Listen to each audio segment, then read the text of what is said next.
Good night to all of you. स्वागत है आपका हमारे चैनल तिरपल ऑनलाइन क्लासेज में। मैं लेकर आया हूं आपके लिए यूपी पॉलिटेक्निक एंट्रेंस एग्जाम 2020 के लिए फिजिक्स यानी कि भौतिक विज्ञान प्रीवियस ईयर में पूछे गए क्वेश्चन। ये आपके प्रीवियस ईयर में पूछे गए थे क्वेश्चन। मैं ये क्वेश्चन लेकर आया हूं। आइए देखते हैं पहला क्वेश्चन क्या दिया है। पहला क्वेश्चन आपका है वो है आपका चुंबकीय फ्लक्स घनत्व का मात्रक है। ऑप्शन ए दिया है टेस्ला, बी दिया है वेबर प्रति मीटर स्क्वायर, सी दिया है आपका न्यूटन प्रति एम्पियर मीटर और डी दिया है ये सभी। एक बार मैं फिर से क्वेश्चन को रिपीट कर दे रहा हूँ। आप लोग इस क्वेश्चन का आंसर कमेंट बॉक्स में हमें दीजिएगा। क्वेश्चन है चुंबकीय फ्लक्स घनत्व का मात्रक है। ऑप्शन ए था टेस्ला, बी था वेबर प्रति मीटर स्क्वायर और सी है न्यूटन प्रति एम्पियर मीटर।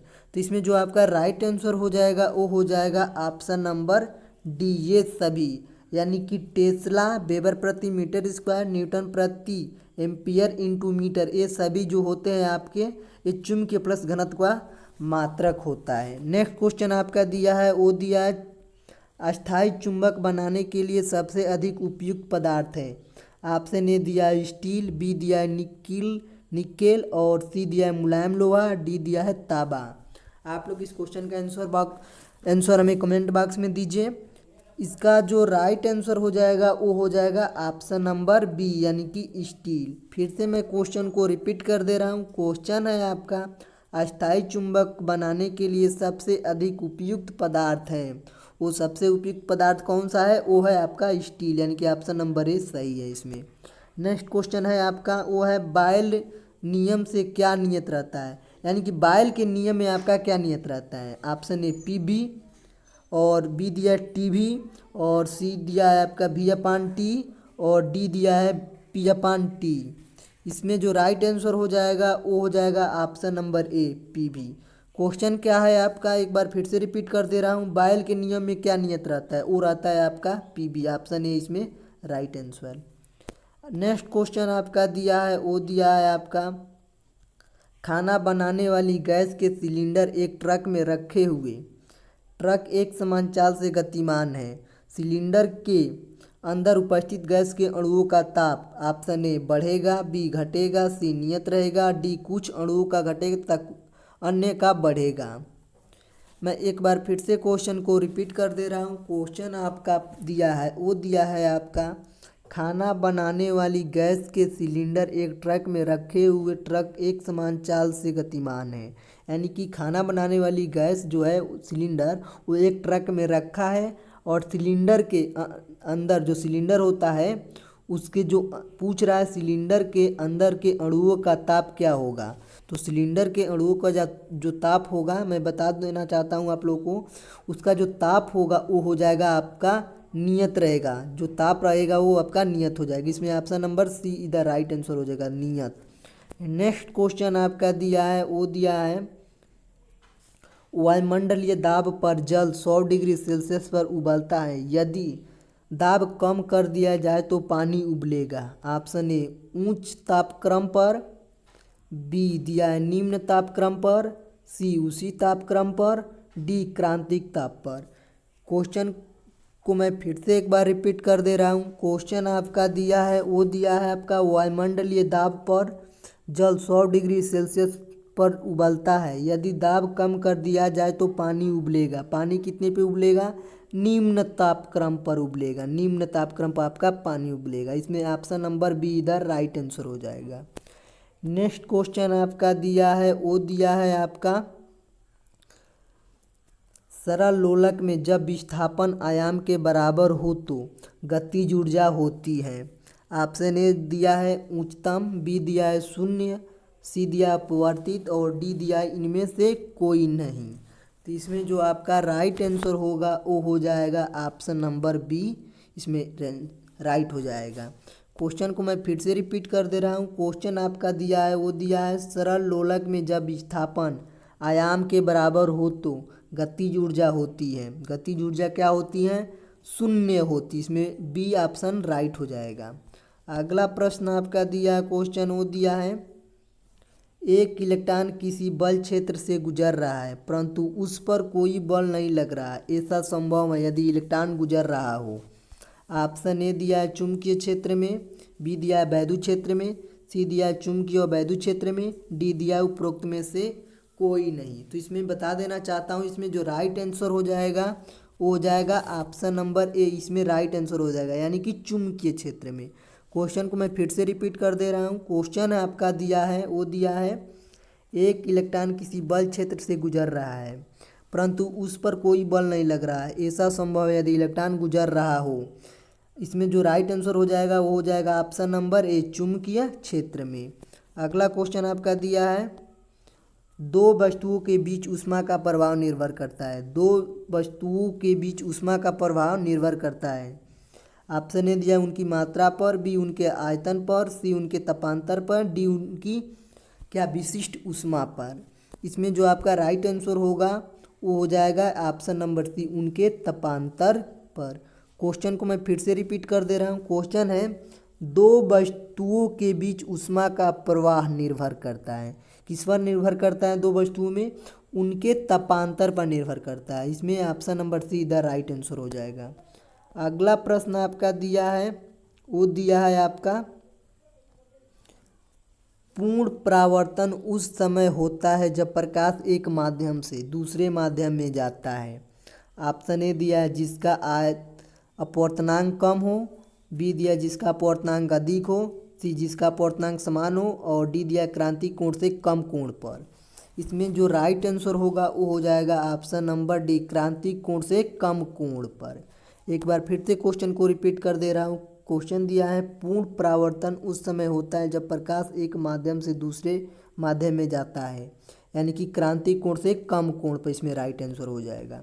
अगला प्रश्न दिया है आपका, वो दिया है घरों में प्रयुक्त धारा होती है। ऑप्शन ए दिया है दिष्ट धारा, बी दिया है प्रत्यावर्ती धारा, सी दिया है दिष्ट धारा व प्रत्यावर्ती धारा दोनों, और डी उपरोक्त में से कोई नहीं। इसमें जो आपका राइट आंसर होगा वो हो जाएगा ऑप्शन नंबर बी, यानी कि प्रत्यावर्ती धारा। प्रत्यावर्ती जो धारा होती है वो होती है आपकी, ये आपकी प्रत्यावर्ती धारा घरों में प्रयुक्त की जाती है। अगला प्रश्न आपका दिया है, वो दिया है वोल्ट मीटर को श्रेणी क्रम में जोड़ने पर धारा का मान हो जाएगा। यानी कि वोल्ट मीटर को अगर आप श्रेणी क्रम में जोड़ते हैं तो धारा का मान क्या होगा। ऑप्शन ए दिया है अधिक, बी कम, सी शून्य, डी उतना ही रहेगा। तो बता देना चाहता हूँ, वोल्ट मीटर को जब श्रेणी क्रम में आप जोड़ेंगे तो उसका जो धारा का मान होगा वो हो जाएगा आपका शून्य। इसमें ऑप्शन सी इसमें राइट आंसर हो जाएगा, यानी कि option number C answer right हो जाएगा, शून्य हो जाएगा। अगला प्रश्न आपका दिया है दाएं हाथ की हथेली के नियम से ज्ञात होता है। दाएं हाथ की हथेली के नियम से ज्ञात होता है, क्या ज्ञात होता है।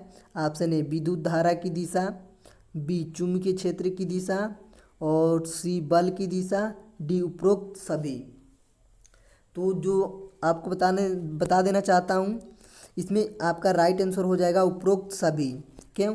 क्योंकि दाएं हाथ के हथेली के नियम से हम विद्युत धारा की दिशा, चुंबकीय क्षेत्र की दिशा और बल की दिशा तीनों हम ज्ञात करते हैं। यानी कि दाएं हाथ के नियम से हम विद्युत धारा की दिशा, चुंबकीय क्षेत्र की दिशा और बल की दिशा तीनों ज्ञात करते हैं। इसमें राइट हो जाएगा option number D.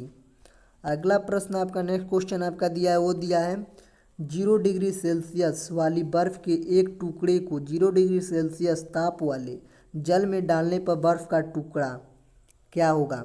Option A पिघल जाएगा, बी नहीं पिघलेगा, सी कुछ पिघलेगा, डी समय पर निर्भर करता है।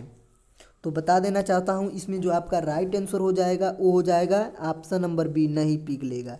क्वेश्चन को मैं फिर से रिपीट कर दे रहा हूँ। क्वेश्चन है आपका दिया है 0 डिग्री सेल्सियस वाली बर्फ़ के एक टुकड़े को 0 डिग्री सेल्सियस ताप वाले जल में डालने पर बर्फ़ का टुकड़ा, यानी कि 0 डिग्री सेल्सियस का बर्फ़ है और 0 डिग्री सेल्सियस ताप है, जब बर्फ़ को उसमें डालेंगे तो वो नहीं पिघलेगा।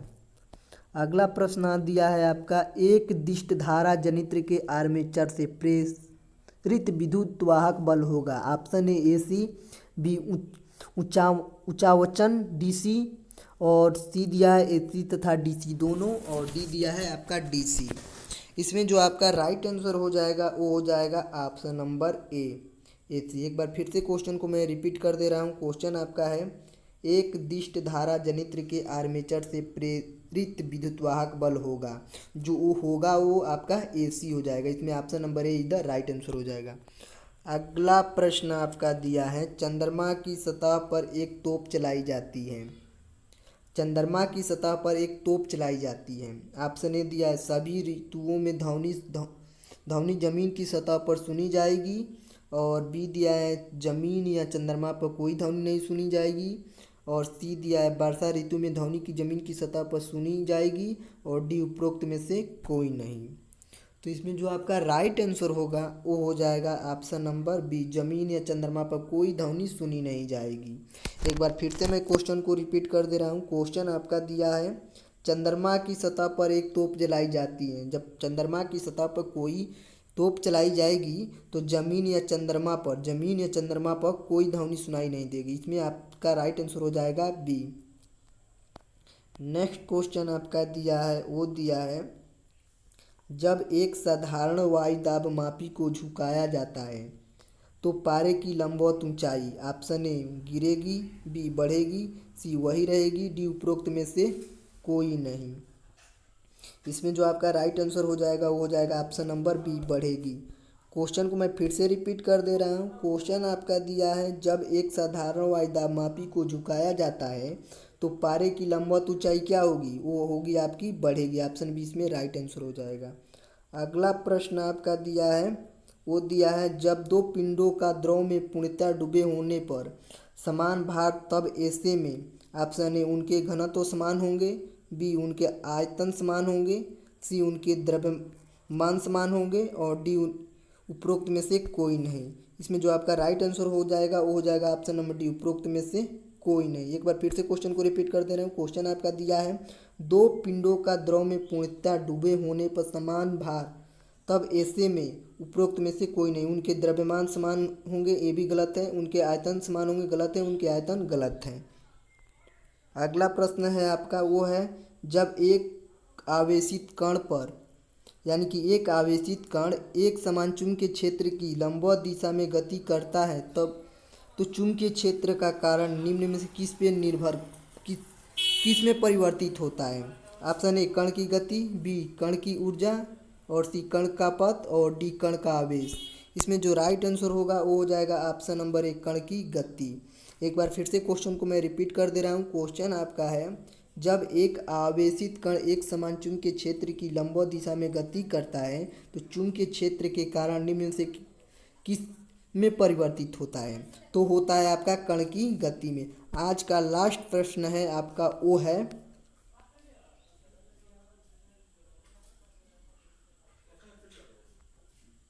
किसी परिपथ में श्रेणी क्रम में लगे कई प्रतिरोधों से बहने वाली धारा में उनके सिरों पर विभवांतर मापने के लिए प्रयुक्त करेंगे। ऑप्शन ए अमीटर और वोल्टमीटर दोनों श्रेणी क्रम में, और बी है आपका अमीटर और वोल्टमीटर दोनों समांतर क्रम में, और सी श्रेणी क्रम में अमीटर व समांतर क्रम में वोल्टमीटर, और डी समांतर क्रम में अमीटर व श्रेणी क्रम में वोल्टमीटर। इसमें जो आपका राइट आंसर होगा वो होगा ऑप्शन नंबर इसमें सी, यानी कि श्रेणी क्रम में अमीटर व समांतर क्रम में वोल्टमीटर प्रयोग करते हैं। एक बार फिर से मैं क्वेश्चन को रिपीट कर दे रहा हूँ। क्वेश्चन आपका दिया है, किसी परिपथ में श्रेणी क्रम में लगे कई प्रतिरोधों से बहने वाली धारा वे उनके सिरों पर विभवांतर मापने के लिए प्रयुक्त करेंगे। क्या प्रयुक्त करेंगे? श्रेणी क्रम में अमीटर व समांतर क्रम में वोल्टमीटर प्रयोग करेंगे। ये था आपका लास्ट क्वेश्चन। अगर आपको ये वीडियो अच्छा लगा हो तो लाइक, कमेंट और शेयर करना ना भूलिए। हाँ, अगर अभी तक चैनल को सब्सक्राइब नहीं किया तो चैनल को सब्सक्राइब कर लीजिए और बेल आइकन दबाना ना भूलिए, ताकि आने वाले वीडियो का नोटिफिकेशन सबसे पहले आप तक पहुँचे। देखने के लिए धन्यवाद। Thanks for watching.